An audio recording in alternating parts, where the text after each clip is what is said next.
Alright, so one of the first things you're going to want to do for this next exercise is put this strap around your ankle.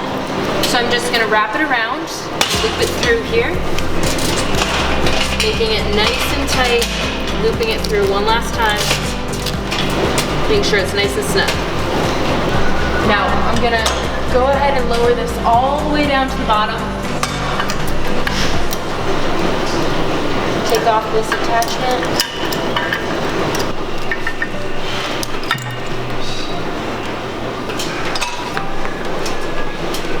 Alright, so whatever exercise you need to do in your daily life or preparing for your sports training, one thing you can do is add extra resistance to whatever movement you need to do. Cool, so one thing to remember is that with any of these exercises we do, you want to breathe. I like to think about exhaling on the harder part of the movement, inhaling on the easier part of the movement. Sometimes we forget to breathe breath, so that's no good. So another variation on this exercise, I'm going to be facing the machine now. And I'm going to extend my leg forward and we'll lift it into a back Malaya.